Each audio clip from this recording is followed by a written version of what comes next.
Hi guys, welcome to Iridium Rock and Metal Reviews. Look who we got. We got a new guest. Forget Jam. Jam's been here a lot, yeah. But Karen Rogers. Karen, how you doing? You all right? Hi, yeah, good evening. Thanks for having me here. Very excited. Of course. And it's great to have new people because it's a bit boring, the same old people, isn't it, Jam? Oh yeah, but we're nice and boring. Yeah. Yeah, it's good to have someone come along and new insight into rock and metal. So Karen, firstly, before I completely take the piss out of Jam, because if anyone, obviously no one will know this who watches the show, but this is Jam's girlfriend as well. So yes. Welcome to the show, Jam's girlfriend as Thank well. You. So, you know, he doesn't say a lot about his personal life. So at least we know now he's got a girlfriend. No, he's a bit cagey, isn't he? a lot cagey, yeah. I mean, just before we're going to get a bit of your history in rock and metal, have you watched any of the shows with Jam in? Yeah, I watch all the list shows. Yeah, he finally persuaded me to start posting my list under the shows last year. So you probably get a few random witterings from me every time you do one. So it'll be no surprise from you then that Jam is a bit sexist, as in music, when it comes to. So, like, you know, he usually doesn't. Obviously, I am a big advocate for women vocalists in rock and metal. And Jam is a bit, I don't know. I'm trying to turn him into that sort of music, but he sometimes takes a lot. But you know, there you go. But Karen, so just give us a little, because you're new to the show. You're a new Iridiot, obviously. Yeah. Give us a little bit of your history with the best music around. Okay, well, I was really lucky to be brought up by parents who were massive music lovers, and they loved their rock music. So even from a really young age, our house was always filled with music. Mum loved Deep Purple, you know, Zeppelin, Bad Company, Rush. Even that's probably where my prog nerdery might have started a little bit with that.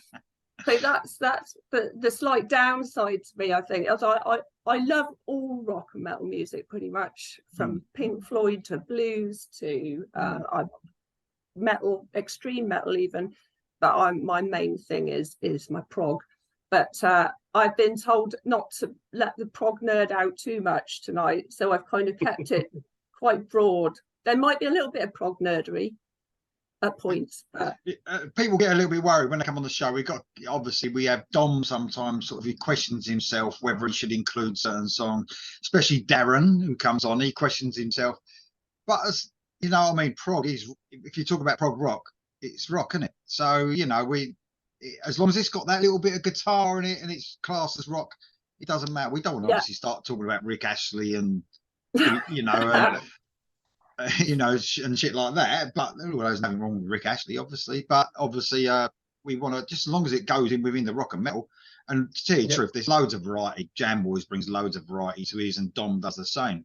So I'm a bit more boring, I suppose. And you know, I suppose I'm a bit, you know, everyone knows what I'm going to say, so I'm a bit more straight laced when it comes to rock and metal. But no, the more variety, the better. And of course, people watch the show, don't they? And then if they're like me and they give anything a chance, they jam and will listen to new stuff that you ask for. I will all the better for it, because that's what the show should be about, isn't it? Introducing stuff. That's what I like about it. I like watching you guys, and I get to hear about sort of music that maybe I haven't heard of before, or things I wouldn't normally listen to. And when I hear you sit raving about it, then you know I will quite often go away and have a listen. So yeah, it's good. We've got a blurry vamp walking around, and occasionally his head pops in occasionally into the screen. Oh yeah. Yeah. But there you go.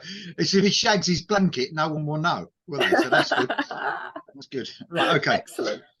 But thanks for that, Karen. So great addition to the show, by the sounds of it. Loads of knowledge, which is good. So this one is a new, one-off, probably, maybe. I think it will be a one-off because I couldn't think of that many. And I think, Jam, you came out with this idea, which is a great idea. And I don't know what to call the show yet. I'll make that up later. But it's basically the last song is the best song on the album, in our opinions, by the way. So this is very subjective. You know, it doesn't matter what's the most famous song on the album. It's just, if the song on that album is the best one, is the last one, that's what we're talking about. Yeah? Yep. Say that's it. Yeah. Good. Yeah. I'm glad we didn't do a different listing, because that would have been really scary. So we got 10 choices each. Might do some honorable mentions at the end. We spoke before the show and we said we've got no particular order as such. It's not like worst to best and 10 to 1 or anything. I've gone in years, like the oldest first. I believe Karen's is all over the place, but it doesn't matter. She's just got loads more than 10 by the sounds of it, but she's going to do 10. And Jam's just hasn't got any order either, have you? No. To save me getting confused, Karen, you've probably seen this before. I will do it in order what I can see on the screen. I'm going to go Jam first, go up to Karen, then I'll go last. As soon as I'm not last, that's it. I just lose totally. I don't know what's going on. I really don't. So we're going to go Jam. What's your first pick for your best last song on the album, mate? Yeah, I think just important to clarify, this isn't just a we like the last song, we think it's a good song. This is the best song in our opinion on the album. So yes, I've gone 1992, Alice in Chains from Dirt. Oh, yes. Now, it's obviously difficult because there's some great songs on here. Obviously, Rooster and Anguish, of course, and things like that. But Wood was the first single, and it was it's still why even I've heard it the most, but it's still my favourite track on the album. So it's a bit unusual, the last track of the single, and it doesn't actually probably fit in with the rest of the album as the sort of darkness and the drugs and all that. I mean, I presume it's still part of the concept because it wasn't a bonus track. I mean, this was originally on the album. So, yeah, it's a bit more upbeat, and it's just a great classic Alice in Chains song. So there we go, Wood from Alice in Chains. Very good choice, mate. Excellent choice for your first. Yes. Brilliant. Okay, Karen, what you got? Right, I'm going heavy for my first one. I'm going to pick my favourite track, and again, I've stuck to the brief. I've picked all tracks that I wholly believe are my favourite or the best tracks on the album for me personally, and it's my favourite track from my favourite ever Slayer album, Seasons in the Abyss from 1990. It's not your typical Slayer song. This, I mean, I love Slayer anyway, but it's quite a slow kind of almost melodic, I'm going to say, track for Slayer. And Tom Araya, he almost sings on it. It obviously, well, I was a very bad drummer in a former life, and Dave Lombardo was a massive hero of mine. So I love listening to him, and this is very different listening to him on this. It hasn't got his trademark, very fast double bass all over it, but he's all over this track still. Loads of really, really creative fills on it, and it's a track that builds in intensity, and I just absolutely love this track. Love the whole album, but this for me is the standout track on it. Very cool. Is that the album where they slow down a little bit, or is that what I'm thinking about? Yeah, well, a little bit. Yeah, a little bit on some of the tracks. Yeah. You've still got slow down on. Yeah. Like they slowed down after Rain in Blood. They did South of Heaven, which was a slow one. Then this is like a mixture of sort of both. Yeah. But I had this song on my extra list as well. It's a great song, and Stone Sour did a cover version of it, so you can imagine how it's not as heavy as normal Slayer is because it's on one of the Sour cover albums as well. Very cool. Thank you very much, Karen. Great first choice. So, like I said, I went oldest. I'm going oldest to the newest. And funny enough, I couldn't find anything which I would have thought the 80s would have produced some amazing last songs. But for me, they actually didn't. I mean, I don't know what it was about the 80s. So I've gone, my first one is from the 90s. I'm going heavy as well, but maybe not this song, but a heavy band. I'm going for Pantera. 1992, Vulgar Display of Power, and the brilliant Hollow. So very similar to Cemetery Gates as well, isn't it? From the previous album, Cowboys from Hell, and obviously Cemetery Gates. I actually, for some reason, I thought it was the last song on the album from Cowboys from Hell as well. I think it just sounds like a last song. I don't know, but looking at the track listing and that, but Hollow is just similar sort of thing. Obviously, Phil Anselmo, we're talking about Tom Araya singing. He obviously does more singing on this one than a lot of Pantera tracks. But the heavy part's really heavy. Obviously, it's very epic. Sad song as well. Not I thought it was about you know, one of the band members' actual friends in a coma, but it's not. It's just literally, you know, about someone in a coma and being a friend, but not a true actual story. Very dark, very heavy. The way I like Pantera, really. You know, I'm very mixed on Pantera. When they go full blown shouty, and you know, I'm like, eh, it's all right. But like when they slow it down a bit, that's a bit of me. So Pantera and Hollow is my first one from Vulgar Display of Power. Excellent choice. Very good. Good. Okay, I've got my second one as an older one. This is from 70s. I'm going to Black Sabbath. Bloody Sabbath from 1973. $2.99. Look at that. Bargain. Wow, man. Anyway, the last track, I mean, the title track's brilliant on this, and I like all the Aussie Sabbath albums, but the last song, Spiral Architect, is the one I've gone with.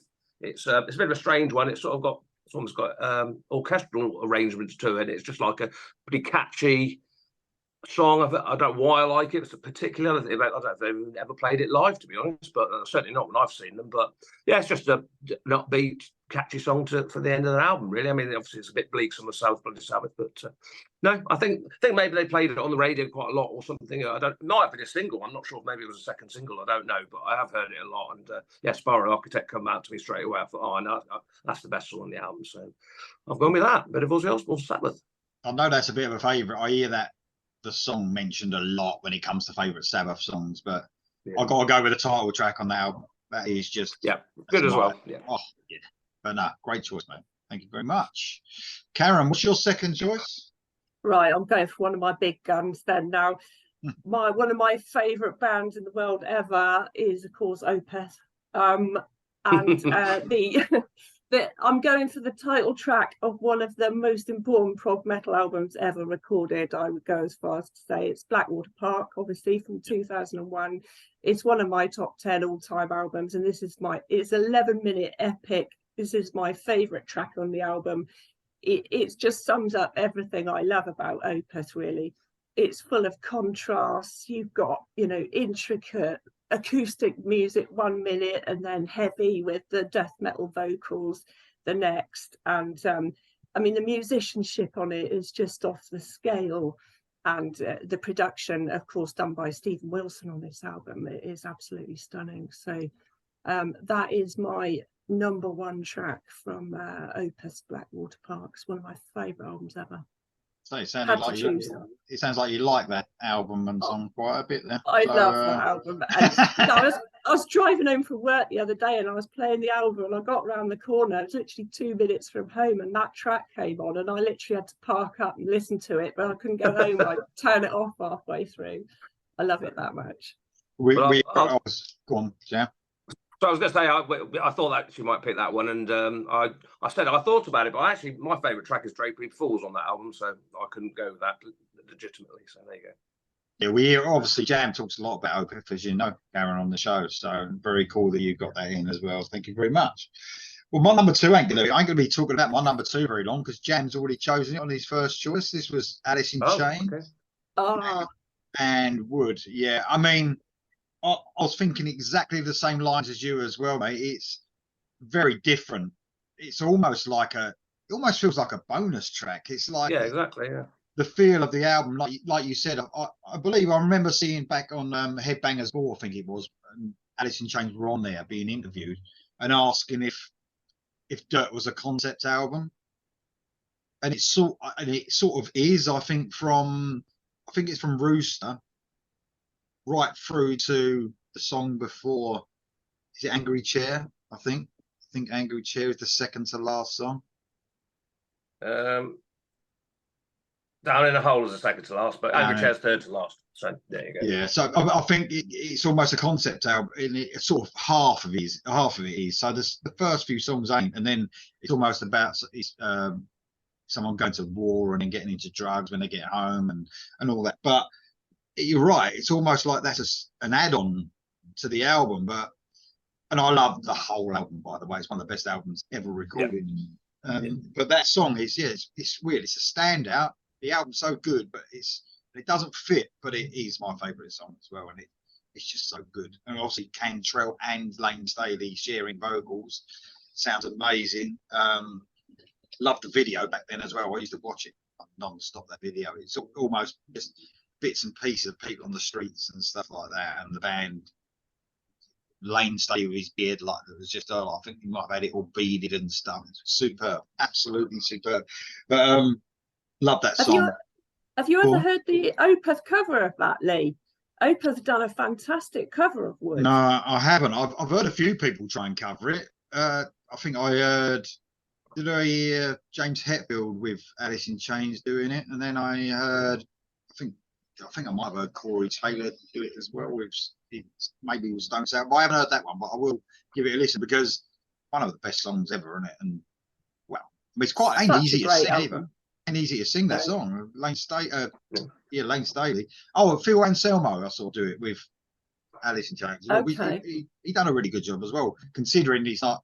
You'd think he wouldn't be able to get those heights of. He weren't as good as Lane Staley, obviously, but he was still good. But I mean, that was about, obviously, it was also about Andrew Wood, who died, his friend in Mother Love. And, yes. And also, it was in a film, wasn't it? Single. So that's probably what makes me think of it as a separate sort of entity, if you like. That is completely separate from the album. It was on the single soundtrack. Sounds different as well. It's very bleak as well. Typical Alice in Chains, but totally different than the rest of the album. But what a fantastic song. Never get tired of that one. Such a great album, isn't it? There's no duff tracks on that at all. I think someone, I can't remember, some musician, you probably know, on Blabbermouth the other day said it's the best album ever recorded. I can't remember who it was. He's in an extreme band, like he's an extreme musician. He said like it is the best album ever. And for a long time, to tell you the truth, I thought that. I don't know if I think it now because there's so much music, it's just like does my brain in. But I did listen to it probably a bit too much as well. I like that was a constant, like from 1992, probably for a couple of years. I just bang like that album non-stop. Absolutely brilliant album. The best grunge band, by the way, if you want to say it's grunge, easily the best. For me. I agree with that, definitely. I think it's probably where they're more of a metal band as well, aren't they? Really, that was a metal band. I co-host a radio show as a volunteer on a local radio station, and every week we do a featured album. Sort of, we take it in turns to pick the featured album, and the one we got the best feedback on was when we picked Dirt, and we played 3 tracks off that during the show, and that's the one that everyone went out and said, "Oh yeah, I bought that the next day," and you know, I played it, and it's such a great album. I don't think anything can be so dark and bleak, but so catchy at the same time. Just amazing stuff. Really amazing. Right, that's my pick. Same as what I said, Jam. But you got for number 3 then, mate? Well, it wouldn't be me if I didn't pick some Danzig. So I've gone, but not on. I mean, obviously, I do like the song. In fact, it could be my favourite Danzig song, and it's from a later album, 2004. This is from Circle of Snakes. And the last track is Black Angel, White Angel, which is absolutely fantastic. As I say, probably one of my favourite Danzig songs. It's not particularly well-known one, I don't think. I have seen Danzig, as I mentioned, probably 3 times, because he didn't come over here often, and he didn't play it, so it's not one he particularly rates either. In fact, it might be on the Circle of Snakes tour even, I don't think he played it, but I don't know why. It's a sort of a mid-paced song. It's just got really catchy. I think Circle of Snakes is probably one of the best Danzig albums post the first 4 and Rick Rubin and all that. So it's good. The last album he did wasn't great, but Circle Snakes is a good album. Black Angel, White Angel. If anybody wants to check out some later Danzig, that's probably a good place to start. Last track on the album. Cheers, mate. How long is the track? Because I was actually going to say a lot of these last tracks are epics, aren't they? A lot of the bands choose them. I mean, the Opeth one's a typical one, but not all. But not all. But it's a bit. You sort of come to expect it sometimes. Now, I always look with new albums. I always look at the last track and think, how long is it? Because they choose their last one, don't they, as the epic track. But cheers, mate. I've got five probably. You would say that about 5 on my list. I don't think we've got to any yet, but yeah. I've got a few of those. Nice to get Danzig in there, obviously, and anything that's not an all killer show. So thanks for that, mate. Right, what you got then, Karen? Well, speaking of last track, long epics, my next one is from my absolute favourite album from last year, which is An Hour Before It's Dark by Marillion. The last track on that album is a 15-minute long track in 4 parts. It's an amazing song. It's very, very emotive. It's a song basically about dying, not to put too fine a point on it, but in writing a song about dying, what they've actually written is a song about the importance of living as well. Steve Hogarth's just one of my favorite lyricists, and his words on this, I mean, it's a highly emotive song. And I would just suggest, if anyone does want to check it out, you've got to listen to the whole thing, all 4 parts together.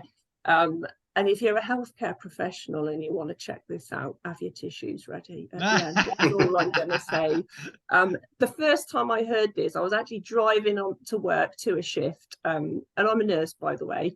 And I was playing it in the car the day it was released, and I was literally in a flood of tears and snot on the way to work. And I actually had to pull up around the corner from work and give myself a big kick up the arse and get myself together before I actually got to work and went in. It's not really a good look turning up for work like that.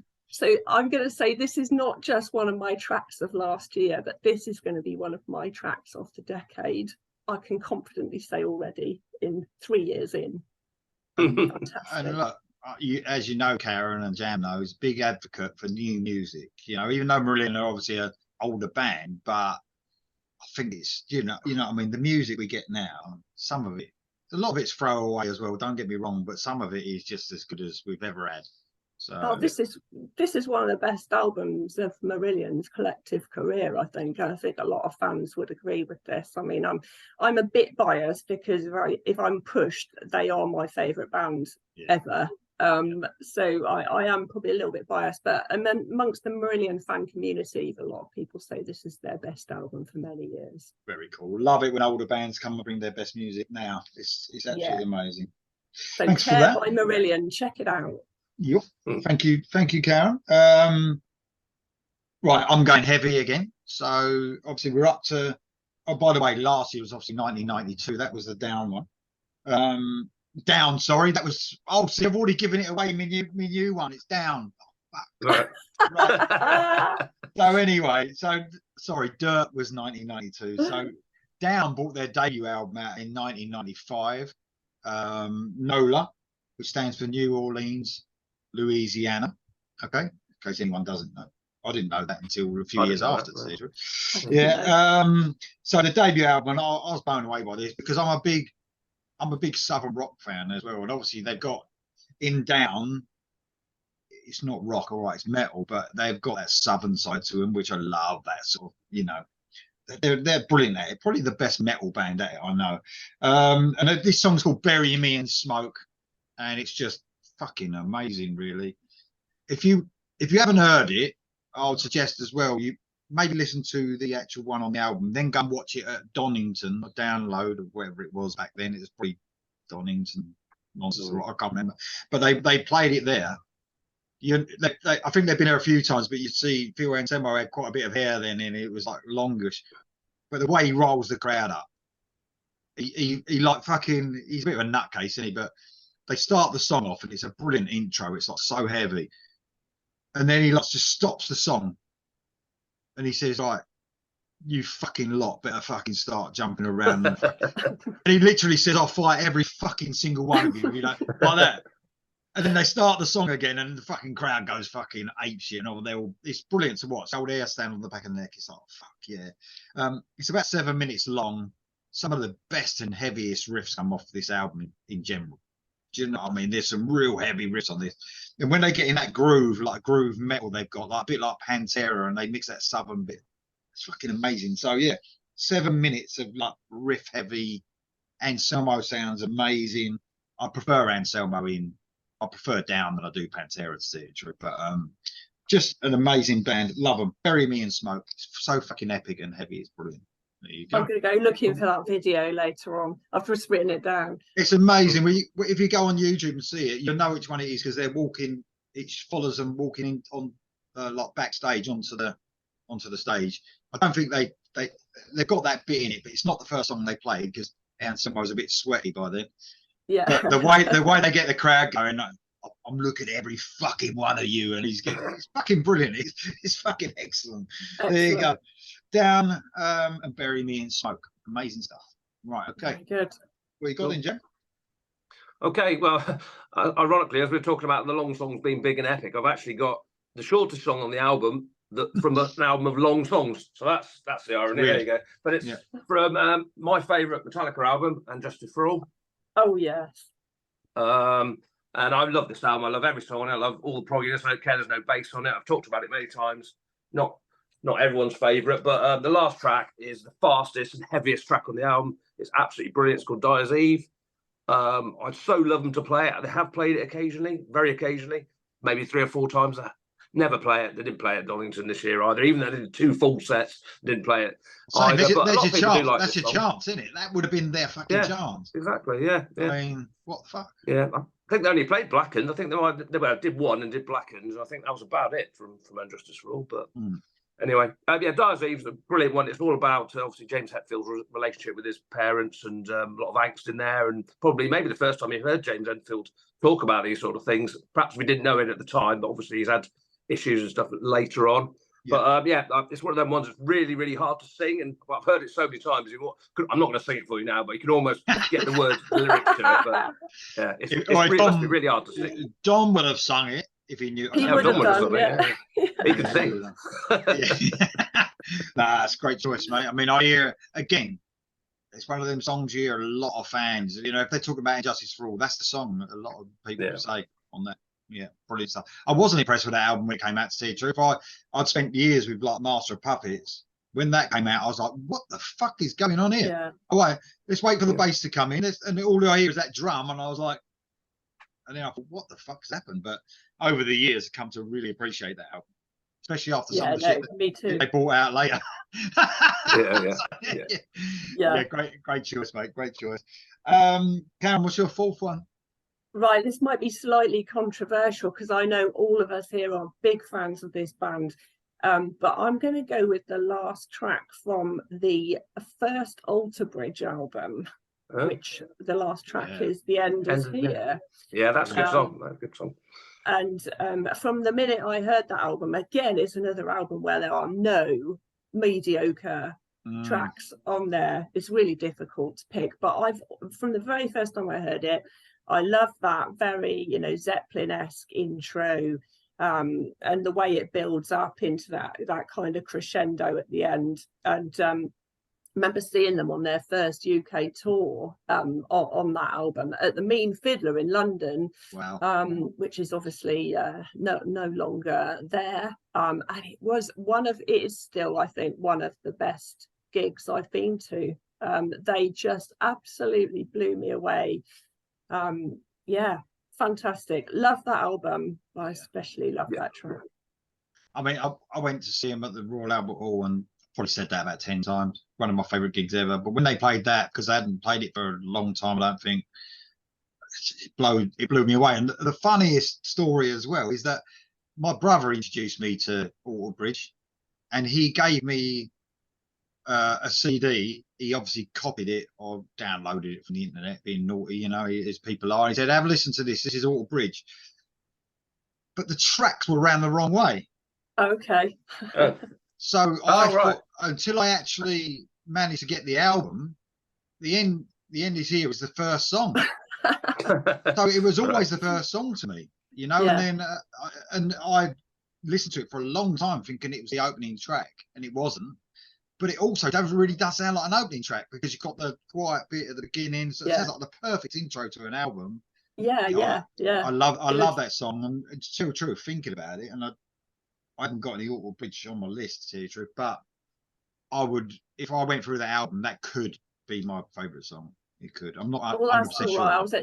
I thought I might get a little bit of a ribbing for that one. But no.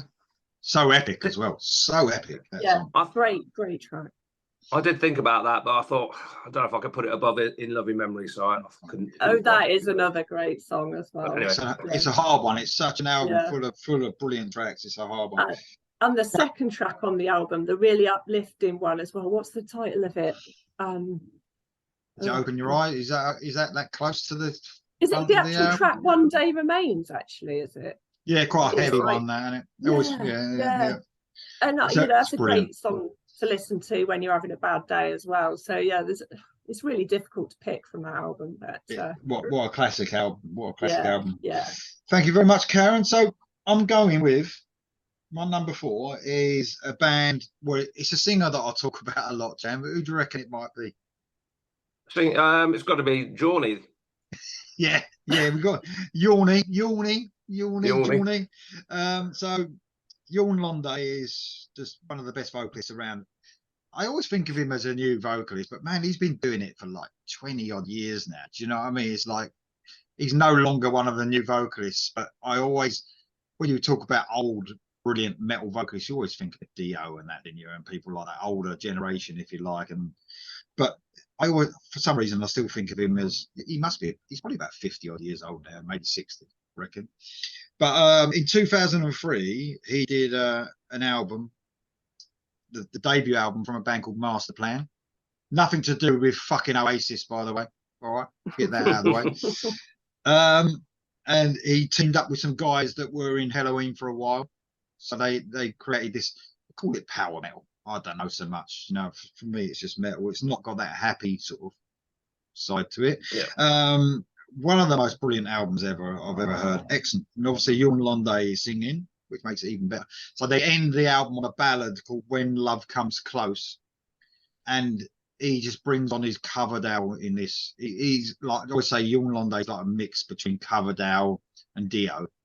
But in this, and because it's a ballad, just the soul in his voice and the way he just says his words, it's just, man, absolutely amazing. Yeah, Master Plan, When Love Comes Close, one of the most epic ballads you ever hear. Ain't that long either, it's about 4 minutes long or something like that. But it's just brilliant. It always starts off with like an acoustic guitar. It sounds a little bit like Stairway to Heaven. And then his voice comes in and it's just perfect. Check out. What's Master the name Plan. of the album, Lee? It's a self-titled album from 2003. Okay. So yeah. Okay. I mean, the whole album's brilliant. The whole album is brilliant, but the ballad, that you just listen to his voice, you'd be like, you might think it's Coverdale at some point. It's just classic Coverdale. Brilliant. Excellent. I'll check it out. There you go. Yeah, don't be like me. Check it out. I will check it out. Okay, Jam, what you got? Number 5, mate.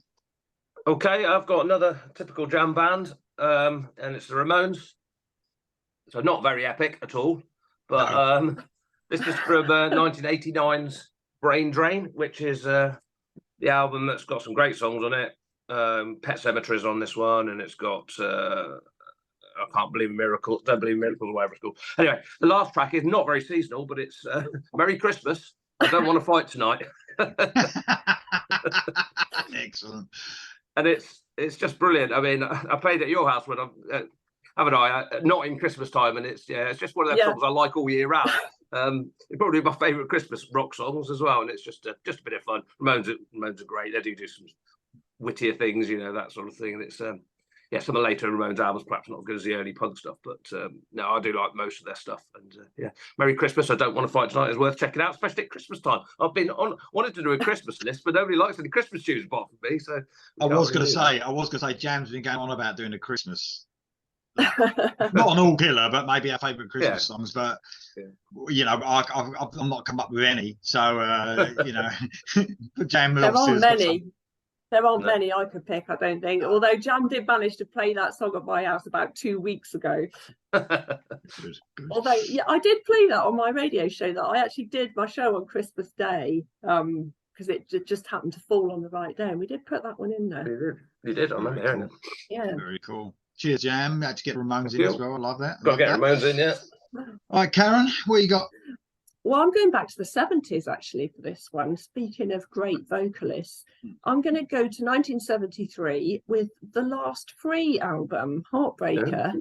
Obviously, it's the album that had Wishing Well on it, but that is not my favourite track on the album. No. My favourite track is the last track, Seven Angels. And it is, I mean, I grew up with this album. My mum and dad were massive Free fans, used to play Free all the time. starts quite slow, and then it just gets really funky at the end. The best thing about this track is Paul Rogers' voice on it. It really shows off his voice. He sounds absolutely incredible on it. For a little bloke from Middlesbrough, you know, singing the blues like this, he is one of rock's greatest vocalists, I believe.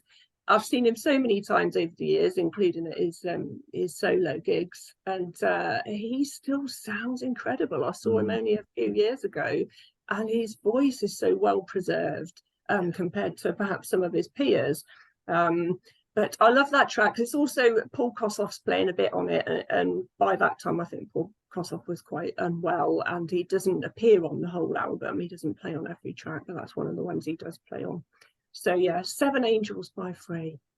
Very cool. Yeah, such a powerful voice. Like you said, I mean, the way he belts it out, you know, that's the sort of voice you usually don't keep, you know, but amazing stuff. Yeah. Brilliant. Thank you very much. Okay, so I'm going to, oh God, I haven't got the year down.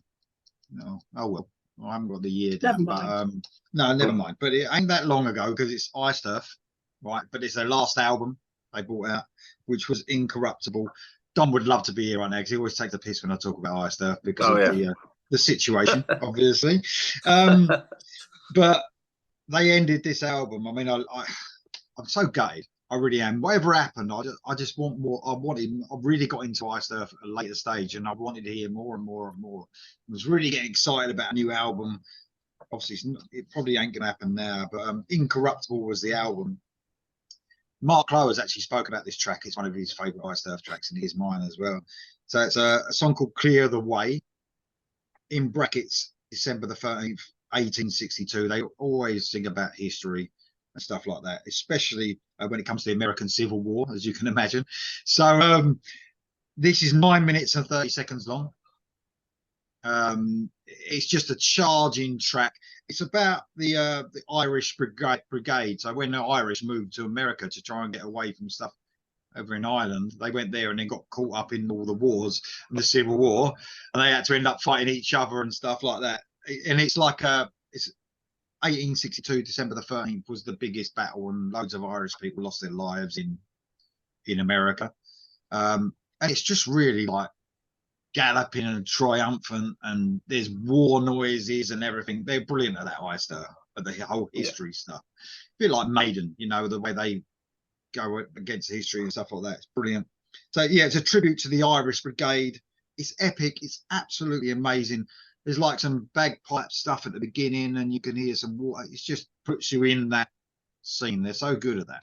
Absolutely brilliant. So Ice Turf, Clear the Way, December 13th, 1862 is the last track on Incorruptible. It's now my favourite. It never used to be, actually, by the way. I did like a favourite tracks of Ice Turf. This has grown and grown and grown on me. I love it. Absolutely love it. There you go. It's my number 5. We're halfway. I don't think I've ever really heard any of their stuff, so I'm going to have to go and give it a listen. I've never really got into them, but it's almost fresh. It's a little bit thrashy, I would say, but class as metal. Some people say power metal. I'm like, what the fuck are you talking about? It's not. It's metal, but it's almost thrashy at times, really heavy, and some of the best riffing you ever hear. It's just amazing. There you go. Okay, we're halfway, aren't we? So what you got, Jack? Okay, well, when I was thinking of this, one of the first ones I thought of was I thought Halloween. Oh, I know, Keeping the Seven Keys Part 1. I can have Halloween because it's my favourite song. But it isn't. It isn't the last track. It's got that little I followed the sign at the end, doesn't it? Which means I couldn't pick it. But while I was on Halloween, I thought, oh, hang on a minute. Walls of Jericho. And the last track is the epic How Many Tears? How long is it? 7.5 minutes. Excellent song. This, of course, was when Halloween's first EP and their first album was thrashier. It wasn't really power metal then, or what they would invent as power metal, I guess you'd say. It was more straightforward thrash, and Kai Hansen was singing, obviously, on this album as well. But yeah, How Many Tears is just an epic song. It's the only one they play live, really, from this album. They do snippets of heavy metal and Gorgar when they play live, but obviously now they've got all the singers back and Kai's back and everything like that. They do play this, and this is like an epic bit of the show. They've got so many epics. Well, they've got quite a few epic songs, Halloween. They haven't got that many, I suppose, not really long ones. But yeah, it's got everything. Starts off a bit slow. It's got sing along bits. It's just a great fast track to end it with. How Many Tears by Halloween. Well, 1980. Sorry, 1985. There we go. Well, the only reason I didn't choose Halloween because I thought you would choose it. I thought it was the last track without looking as well. So I would have made myself look a right idiot then, wouldn't I? Well, yeah, you could do. I could correct you, but if you don't, then someone's going to say it in the comments. So it's probably best that you didn't pick it. So, of course, yeah. But the only reason, like I said, I was just thinking Jammer had that, so I won't even bother with that one. Yeah, saved it there. Thanks, mate. No, great track though. Okay, Karen, what you got? Number 6. Right, I'm going to go a bit prog for this one. 2013. A wonderful album by Stephen Wilson called The Raven That Refused to Sing and Other Stories. It's probably one of his most famous albums. I honestly didn't think he'd ever beat this album until he made his next one, which is widely regarded as his classic, I guess, as his masterpiece. But this, the last track is The Raven That Refused to Sing. It is a long epic. Again, it's a really beautiful song.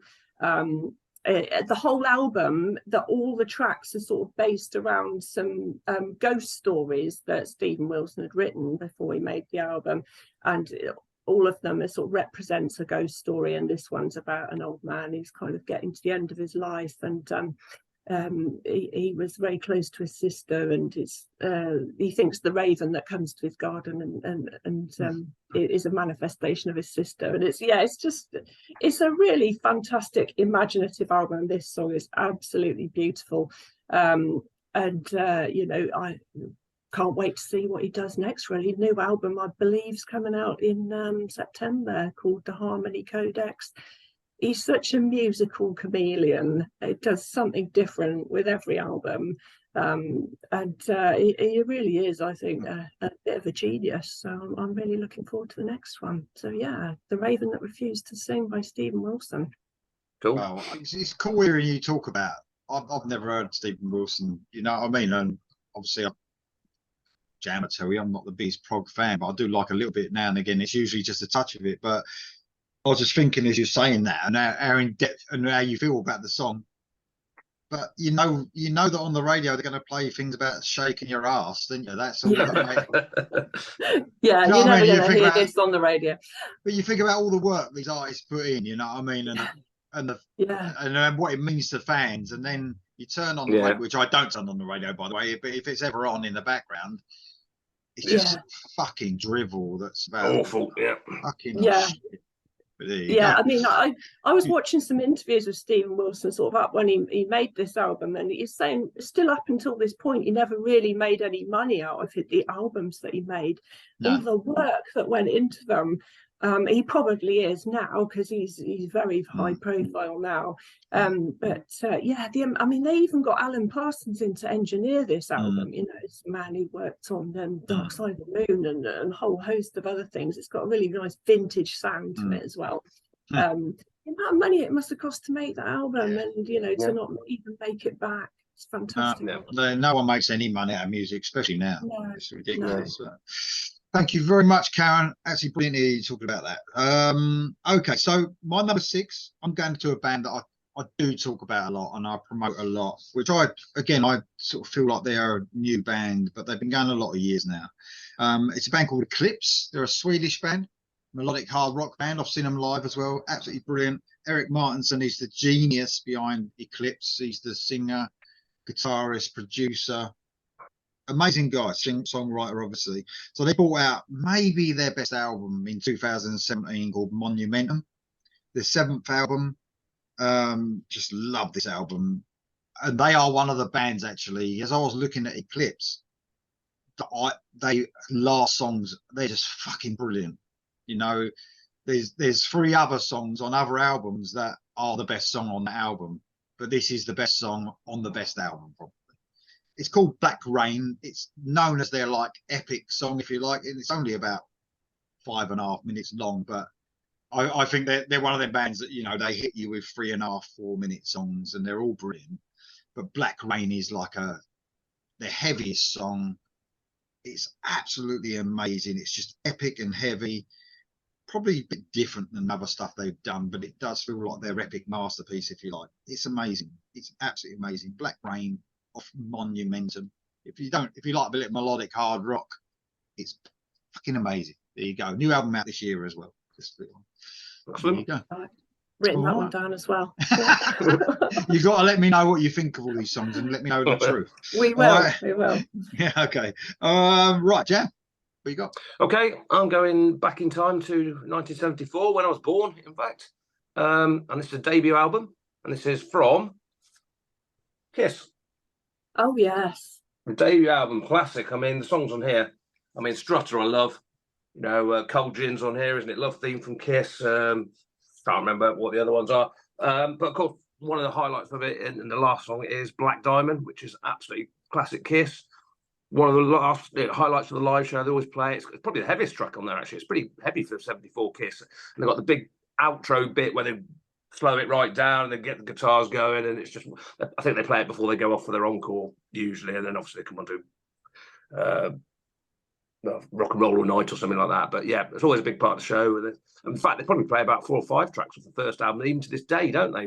Considering how many albums they've done, that's how good it was. And it's definitely a good place to start with classic 70s Kiss. But yeah, Black Diamond, big song. Cold Gin, definitely up there as well. Strutter, as I said, can't remember the other songs on it for some reason. But yes, Black Diamond, last track. Excellent. I thought about picking that one, but Cold Gin's my favourite track, so I couldn't stand by that one. Well, yeah. At least we're all honest on here, you know. When you could, with this show, we could literally, you know, if you were stuck for anything, you could actually say, "Yeah, that's my favourite song." No one knows. Oh yeah, definitely. No. There you go. Okay, Karen, what you got there? Right, 1989. Then I'm going for Black Sabbath's Headless Cross album. I love the last track on this album, Nightwing. That's my favourite track. I also love the track before it, Black Moon, but Black Moon is quite a happy kind of uplifting kind of tune, isn't it? But Nightwing not, it's very dark, very brooding song. And Tony Martin's vocals on this. Mark Lower, where are you? Yeah, he should be on there. It'd be like, I'll try to see if he was available actually, but I'm sure I've heard him talk about that song before. He sounds incredible on this song, and of course the album also features County Powell on drums, who was one of my heroes when I was a kid, and he's probably the man who made me want to play the drums. Not only was he an amazing player, he's also from where I live. I live in Gloucestershire. He was from just down the road in Cirencester. Got his blue plaque on the Cornhall there. So yeah, I love the Headless Cross album, but Nightwing is my absolute favourite track on it. It's a great track. Thank you very much. Thanks for that, Karen. Okay, well, I'm jumping a few years now, so I'm getting really new now. I'm getting to 2021 now. So this was actually my album of the year and my song of the year. So that's how good this one is. I'm not cheating on this one, by the way, Jan. Right, just so I'll let you know first of all, because there were tracks after it, but they were all bonus tracks. So yeah, that's fine. That's fine. Yeah. Oh, okay, good. So I had to ask him that question as well. Are we allowed bonus tracks? Yeah, I didn't pick any. Because I mean, I could cheat the other way and like choose the bonus track as my favourite. Could I do that as well? I don't know, but in this case, it's not a bonus track. It's track 10. It was 3 tracks after this, and it's widely known by this artist who's Todd Latora, by the way. Oh yeah, from Queens, right? He bought his Rejoicing the Suffering album out. He teamed up with a guy called Craig Blackwell, who was a childhood friend, and they had a band together when they were little. And then they had these songs in their head when they were like younger, and then they decided to actually get together a couple of years ago, and he brought out the best album of the year, really heavy, amazing. So the last song on the album is a song called Apology. And the actual album was supposed to be like a concept album about Todd Latora's dad, who passed. He didn't pass away; he killed himself, committed suicide just a little while, not that long ago, just a few years ago. And this Apology is about his dad, and it's just gut wrenching as well. This song, and it's really emotional. It's so heartfelt as well. I mean, I don't know if you know Karen. I'm going to name drop a little bit, I know, but I interviewed Todd and Craig Blackwell when they brought this album out. Yeah, and Craig Blackwell, who's obviously known Todd for years, and he said on the interview, and Todd didn't know, that when he was playing the solo, he was crying like Craig, because he knew his dad as well. He knew his dad. Like, okay, yeah. And Todd was like, I didn't know that. Do you know what I mean? So that was quite cool, wasn't it? On the show, actually saying that was really cool. But yeah, there's a bit at the end as well, and I don't usually quote lyrics because I just don't. I don't know why, but he says a bit near the end, like it builds up, and the song builds up and builds up, and then at the end he's like almost screaming, like he sounds like Todd at the end. He sort of says, "Now you've gone away, there's nothing left to say. You never even said goodbye to me." And I'm like, I mean, like when you imagine it's about his dad who I think he hung himself and all that, you're like, oh my god, you know what I mean? That's just it's so emotional. It's like a slow song, but it's so heavy. And he does that. I'm not, as Jam also knows, I'm not a fan of death metal vocals or anything like that. But he experiments on this album a little bit, and he does one when this song kicks in. He does one that's like so deep, and it's just amazing. And you just hear it in the background, and you think, oh fuck me, you know. And the whole song is sort of almost angry and heartfelt at the same time, because obviously he's lost his dad, and to what he lost him to. It's an amazing song. It really is. And yeah, Apology from Rejoicing the Suffering. There you go. Sounds good. I must check that out as well. I do love his voice anyway. Yeah, it is one amazing ride, if you like, that song. It really is. Yeah. There you go. Okay. All right. Okay. Jam. Right, this has worked out quite well, because I've got some Slayer as well, and I did have Seasons of the Abyss, and I've also got this track, and I decided to go with this one. So that worked all right. And that's from 1986. His classic album, Rain in Blood. It was either of those. It's either of those two, yeah. And obviously it's the title track, Raining Blood. But obviously Angel of Death's a great song as well. But yeah, I've gone with Raining Blood. I mean, seeing Slayer live, you can't wait for the bit where they do South of Heaven and they go into the fade, and then and then they go into Raining Blood. It's just brilliant. The song's one of the longer ones on the album, of course. Most of the songs are ridiculously short. Angel of Death's about 4.5 minutes. I think this is a similar time. And it's just an absolute classic. I mean, who doesn't know Raining Blood if they're a metal fan? You know, I don't really talk about even it. I know it. Great. I'm not a Slayer fan, and I know it. It's a good track. Yeah, I mean, I was doing a bit of research for this, and I was looking at like the best songs, last songs on albums. That was one of them as well. Yeah, but a lot of people think that, obviously. Yeah, I had to choose between those two as well. It was difficult, but yeah.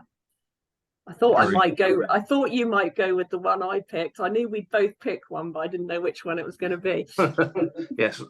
There was no collusion, but we did mention, because I've talked about this for a while, so we did sort of mention songs, but we didn't know each other's lists. We're actually quite secretive about this stuff, believe it or not. That's the way it should be. It should be a surprise. I mean, I'm sort of getting to know, we get to know each other, don't we? So like when we talk about music, so I sort of chose around knowing what Jam's thinking, if you like, but there you go. Yeah. Okay, great choice, mate. What you got then, Karen? Okay, so I'm going for what's so far been a one-off collaboration from 2013 between two of my favourite artists. One person is Bruce Sword from the British prog band The Pineapple Thief, and the other's Jonas Renkser from Catatonia, who is one of my absolute favourite vocalists. I seem to be banging on about vocalists a lot tonight, but Jonas is one of my favourite singers. He's just got this really lovely rich deep voice that's almost quite soothing, and you know, when I've had a stressful day at work and I'm driving home, he's the person I want to listen to. But Bruce and Jonas made an album together. They're good friends. It's music that's totally different to what both of them normally make with their respective bands. There's a lot of kind of almost industrial type sounds on it, a bit of electronica in there, but with guitars as well. And the last track is, do you know what? I've completely forgotten the name of it as well. What is it? Flows Through You. It's called Flows Through You. It's probably the longest track on the album. It's got quite an industrial feel to it. But then it comes to an end, and if you've got the CD, the original release of the CD, you just leave it playing, and about a minute after the track ends, there's this like hidden section to it, and it's this lovely, almost quiet piece of music with just Jonas singing over the top, and his voice just sounds absolutely beautiful on it. And then it gets to the very end and the music stops and Jonas just does 2 lines by himself, no music at all. And yes, I found it by accident, didn't hear it the first couple of times I listened to the album, just wanted to replay it, press play again, go back to the beginning. And I accidentally left it playing once and that came on and it made my day. Absolutely love that album. It's called Wisdom of Crowds by Bruce Sword and Jonas Rankser. Thank you very much. It's weird. Bands used to do that a lot. Do you remember? Like, used to put, yeah. I remember listening to, what was it, Deftones. You like a bit of Deftones in it, Karen, at all? Do you like Deftones? Yeah, I do quite like Deftones. Been sort of Round the Fur. The last song on that is like 14 minutes long, but it's not like you get the song, which is like 4 minutes, and then right at the end, it just like you think. But obviously that was worth it from what was on that, but sometimes it's just a mess and muddle. Just like, what the fuck was that all about? Just end the album, you know. But no, very cool indeed. Jam actually talks about Catatonia quite a bit. Oh yeah, one of my favorite bands. Love them. Okay, my track 8 is from 2021. This was a band that they were new to me at the time, but they'd already brought out a couple of albums. Well, this was actually their 4th album. It's a band called Blacktop Mojo. They're a rock band, I'll say heavy rock band. They're from Texas. And I love this band. They've almost got a bit of grunge in there as well at times, but other times they sound a little bit, they got that little southern edge, obviously being from Texas as well, a little tiny bit of southern edge to them as well. It's a ballad that's stuck on the end of the album, and it's easily my favorite song on the album. It's called Towel Lights. Again, when you talk about emotion, wow, I mean, fuck me. And we talk about vocalists as well, Karen. This guy, Matt James, has got one of the best vocals I've ever heard. When you get to listen to this one, Karen, because I know you will, all right? I will try it, yes. If you get past the first chorus and then the second verse, Matt James's voice, and he just reaches so high and so powerful. It's just one of the best vocal performances I've ever heard. It's sad, it's emotional again, it's a ballad, obviously. Towel Lights is just, it's just amazing. Okay. It is just amazing. It's obviously, it's about his missus leaving him or his girlfriend, but obviously the Towel Lights is like the thing you see, the last thing you see, and sort of thing. It's just, it is absolutely amazing. There you go. Blacktop Mojo and Towel Lights from 2021. Blacktop Mojo. It's a self-titled album, by the way. It's a bit weird because it's a 4th album. I don't know why. They've got a new album coming out next year, so I'm really looking forward to that. There you go. Okay, we're up to track 9, Jam. Penultimate track. Okay. Yeah, I've gone for a track actually we talked about on our long songs, because it is a long one. It was over 10 minutes. That's Guns N' Roses from Use Your Illusion 1, and it's Coma, of course, 1991. Love this song. So epic. It's one of those, as we say in all the long ones we probably talked about, it's over 10 minutes, but it doesn't seem like it. You know, that's a sign of a good song, don't it? But it doesn't seem like it. But yeah, Coma's great. I went to see them, Guns N' Roses, last year, and as I probably talked about it, but they had technical issues at Spurs Stadium, so they were playing it every night, and they didn't play it when at Spurs because they cut it out because they had to play a slightly shorter set. So I was well pissed off. But then luckily last week when I went to Hyde Park, they unexpectedly they played it because I hadn't been playing it at all on that tour, on this second part of the tour. So they stuck that in. So I was well pleased. So yeah, great. Longest song Guns N' Roses ever done, probably ever will do, over 10 minutes or 11 minutes or something like that. But epic song. If you want something a bit different from Guns N' Roses, and perhaps you haven't checked out Use Your Illusion albums, because it's not all good. You can probably make one really good album from the best songs from both, can't you? I mean, it's not all drivel, but it's a lot of songs. Nothing special. But yeah, Coma is definitely one of the better songs on both albums. So there you go. Well, and definitely my favourite song on the album. Perhaps they'll beat that length in 2041 when they bring their next album out. You never know. Maybe. Thanks for that, mate. Much appreciated. Karen, what you got for your track 9? Right, I might get a little bit of flack from this one, especially from Jam. I'm gonna go for some Muse. Oh God. I know. You know what, Karen? I thought you was going to say you've got someone with a female vocalist. That's why Jan was going to go. Right, yeah. You know what I mean? It sounds like he's got a female voice. So I'm just going to throw this one out there. Exogenesis Symphony from the Resistance album from 2009, for me, is the best thing that they have ever made. I didn't like Muse at all until I went to, I can't remember what festival it was, might have been Reading, when it was across 3 days. And I got dragged along to see them on the first night by my friend, who said, come on, let's go and have a look and see. I go, no, I don't want to go, I don't like them. And they absolutely blew me away. In my ignorance, I hadn't even realised until then that Matt Bellamy was a pianist as well as being a pretty good guitarist, to be honest.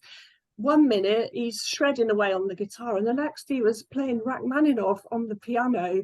And I thought, wow, my jaw hit the floor. I hadn't realised quite how talented he was.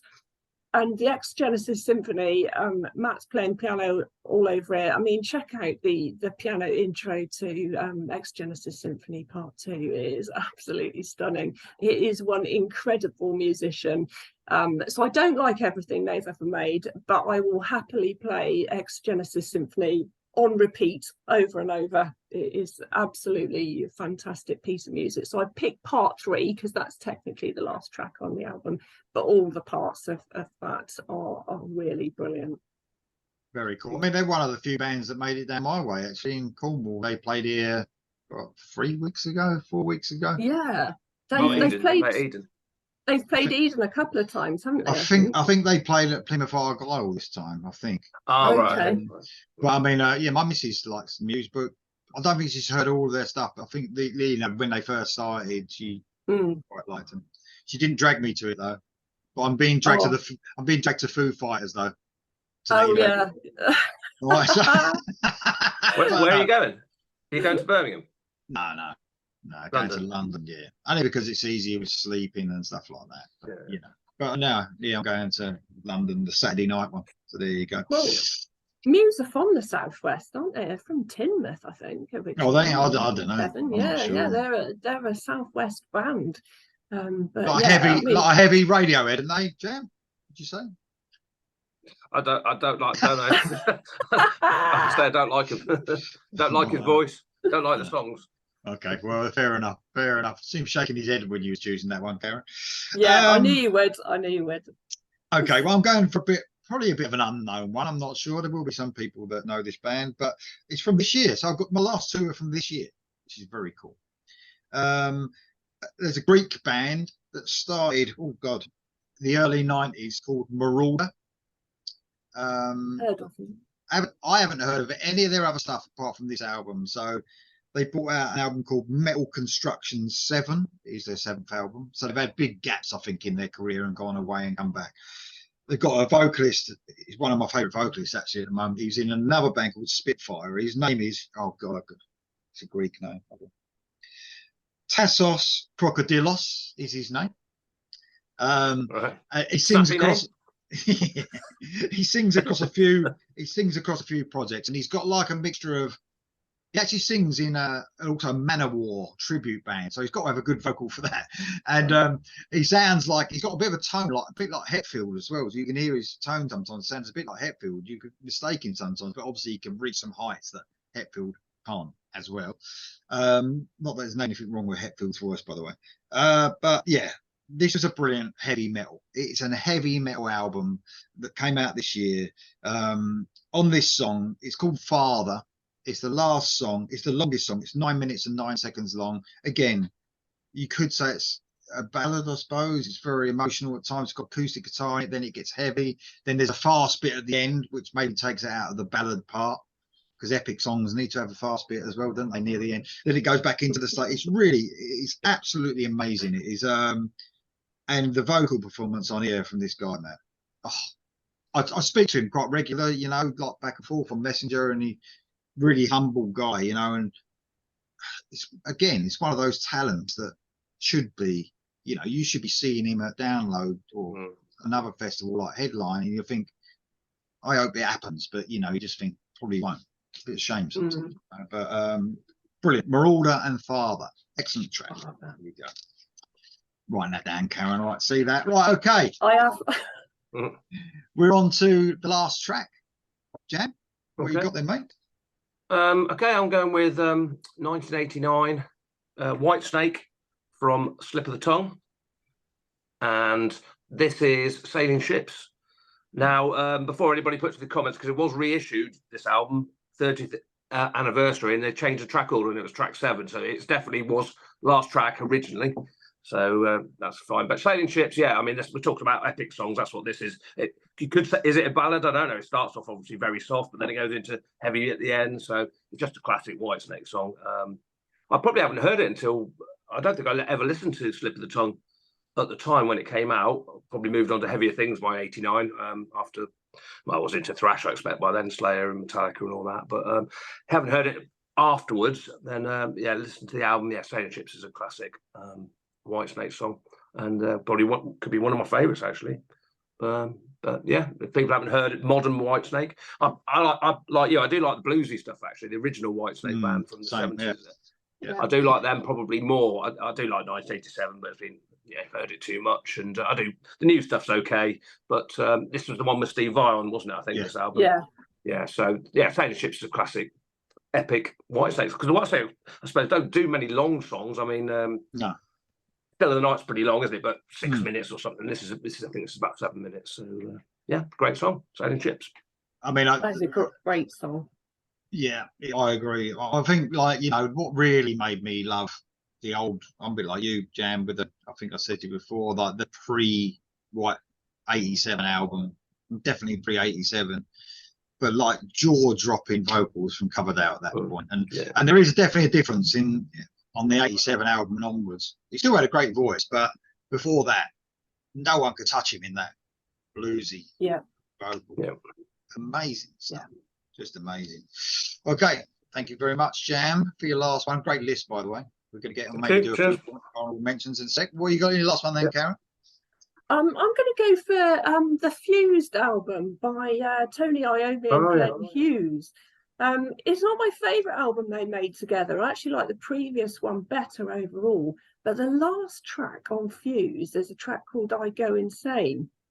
And it starts off and it's kind of a little bit mopey, and I thought, oh, no, don't quite know what to make of this. And then about 3.5 minutes in, it just completely changes into a whole different song. It really lets rip and turns into a complete banger, basically. And Glenn Hughes' voice on it, I mean, he's another one of the older generation of singers who's really preserved his voice. We went to see him with Dead Daisies, didn't we, in December last year? And I mean, I've seen him a few times over the years, and I actually think his voice just gets better as he gets older. He's absolutely incredible. But this track, or the sort of after 3.5 minutes, absolutely makes this album. It is fantastic. Do you know it? I haven't heard it, no. But I was going to mention, Iommi and Glenn Hughes, which I'll talk about when you finish. But no, I haven't actually heard it. No. Check out the track I Go Insane, but persist with it beyond 3.5 minutes, and then you'll get to it. The best bit. Wonderful song. Thank you very much, Carol. I mean, I was going to, if Mark was on here again, he would have mentioned Seventh Star. Black, whether you want to call it a Black Sabbath album or what you want to call it. But then the two songs that are on the end of that, which he always classes as one, which is fair enough, it's Angry Heart and In Memory, are just amazing, you know. And you probably, I wouldn't class In Memory as my favourite song, but them two together would be the favourite part of the album for me as well. Just amazing. They are the last two, aren't they? Jam. I think so, yeah. I think so. But they are, together, because they like join up together, and they are probably the best part of the album as well. So obviously know how to finish an album off. Brilliant list, by the way, Karen. Thank you very much. Much better than Jam's list, by the way. I better get that clear. No, only joking. So my last one, obviously, I'm up to this year. and if Dom was here, he'd love this choice as well. I think Winger brought out a new album this year. Oh yeah. Obviously, we go on about how underrated Winger are. That's for sure. And you know, all the years of ribbing they got from Metallica and Beavis and Butthead as well. But they brought out a really good album this year. I mean, I'm not saying I don't like the album. It's a great album, but perhaps I think the build up and the length of time between albums gets you, you know, you could expect something really like amazing, isn't you? But it is a really good album. But the last song on the album is easily the best song. It all comes back around. It's called. It's like a ballad.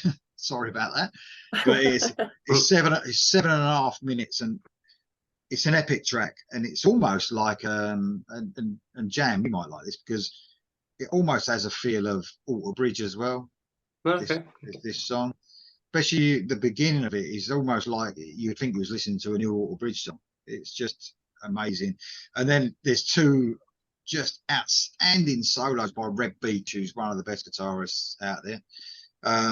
Yeah, he does an excellent solo, and then he does one at the end. Again, it's so like gut wrenching almost. It's almost like he's singing, you know, on his guitar. Kip Winger obviously is so an amazing songwriter and such a clever guy as well. But yeah, it all comes back around.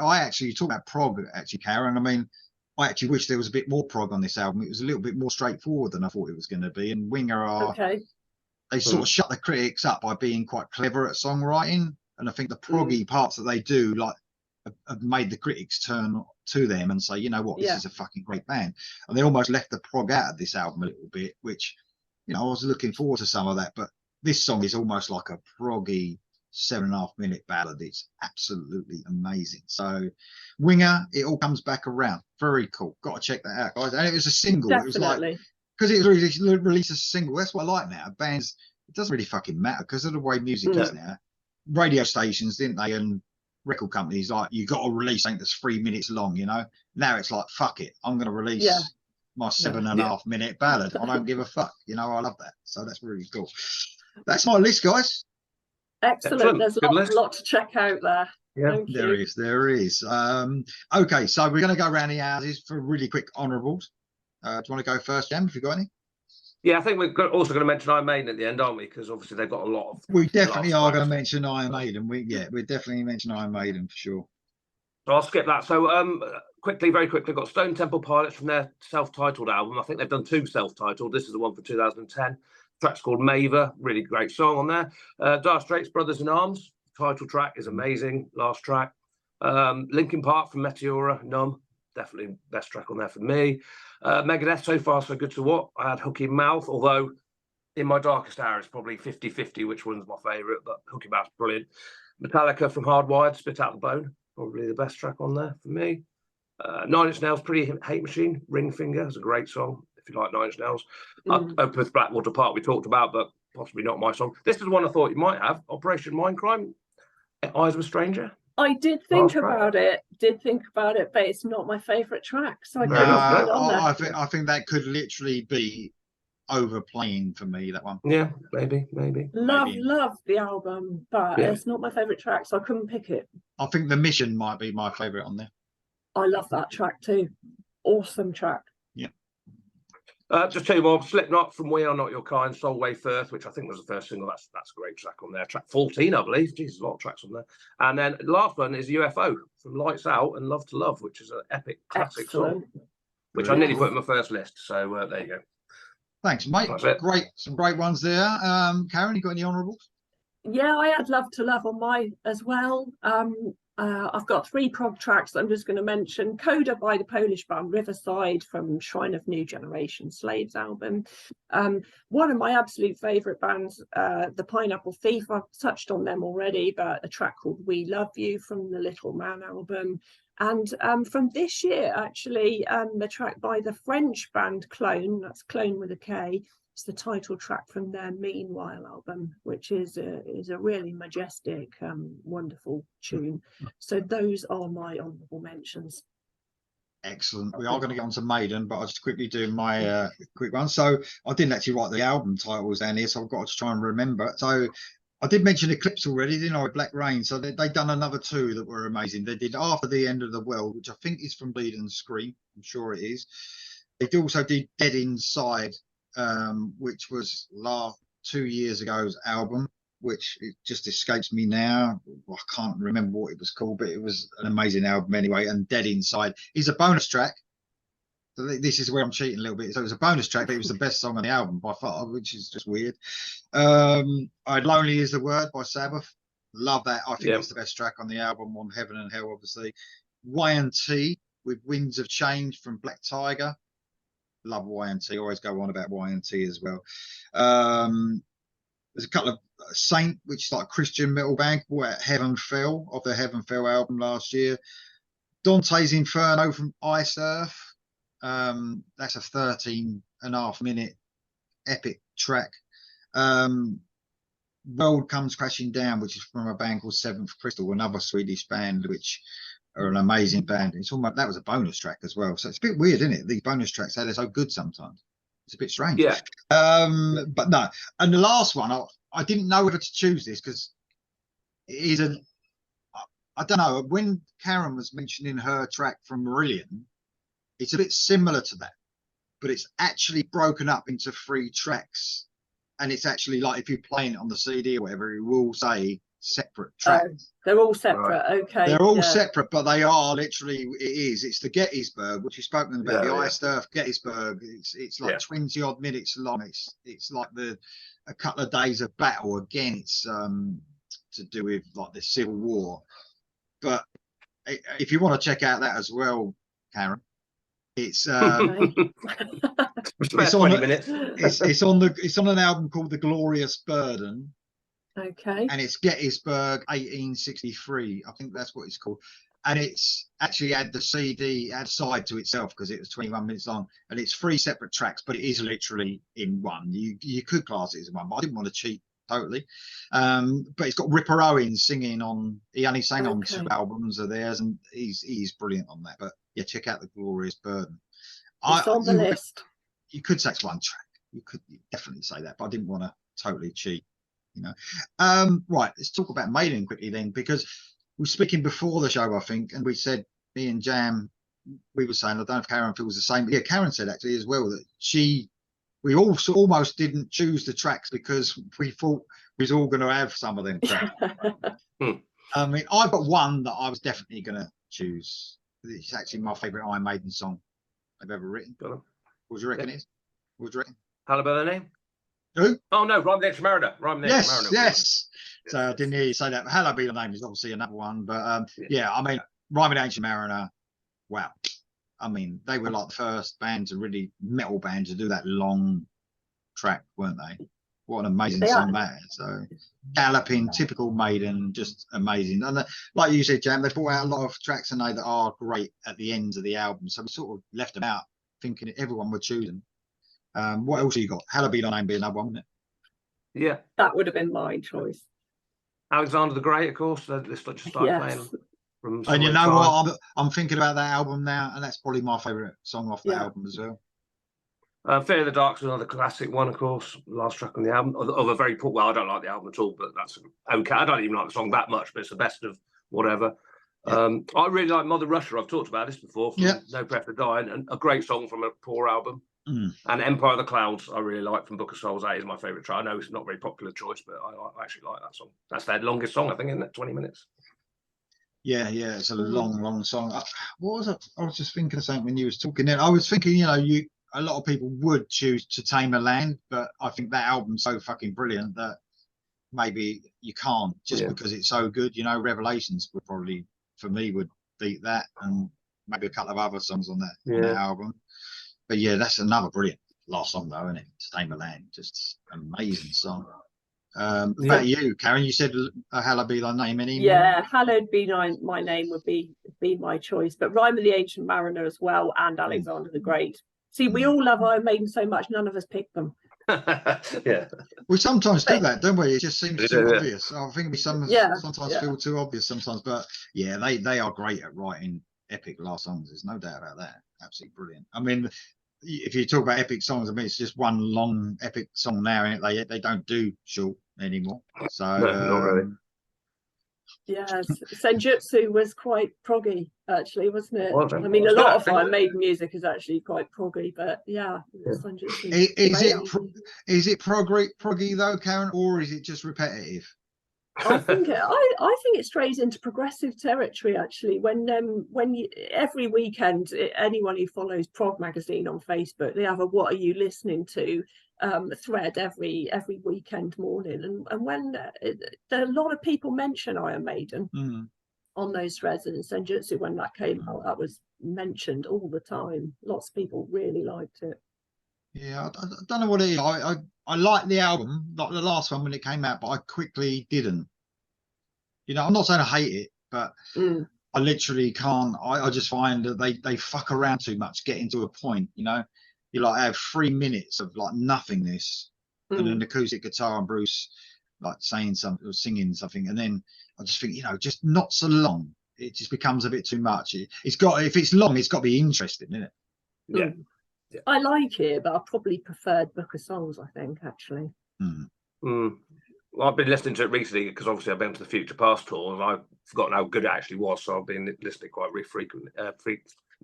It's a good album. I do like it. I'm also not saying it's bad. It's just, I don't know. It might even, with certain bands, I think, I don't know about you guys, but it can almost be like sometimes you've heard so much of them. I mean, Maiden's been a part of my life since since the debut album. So talk about, I'm 10 years old listening to, like, you know, Iron Maiden's debut.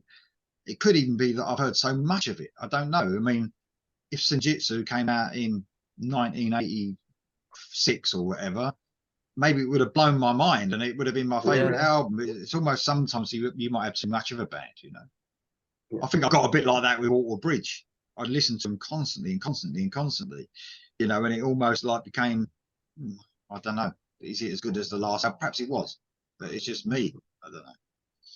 Then some bands you could just listen to constantly, can't you, for all your life, and it never gets old. It's just a bit strange, really, isn't it? I got asked at work the other day, a couple of colleagues who are big drum and bass fans, so am Iron Maiden really that important? I'm like, 10 minutes later, we ended the lesson. Oh, yeah. I mean, there's not just bands now that take influence from them. There's bands that just try to copycat them, and I can't stand that. There's a few new bands now that they literally, the singer sounds just like Bruce Dickinson. They got all like the twin lead guitars and all that, and I just think, no, just, you know, you can't copy them. It's fine taking influence, but when you just copy it, it's just ridiculous. Yeah. Guys, that was a brilliant show. Absolutely amazing. So thank you very much, Karen. You've been an excellent. Hopefully, that's quite all right. You're going to come on again, aren't you? I'd love to. If you need me to do anything else, just shout. Yeah, I'd be very happy to. You've been perfect. You really have loads of knowledge there. Absolutely ridiculous knowledge coming out of Karen. So, you know, just brilliant. Never back down from the challenge of a list. So yeah, I'm always happy to. I know. So Jam, of course, thank you very much, mate.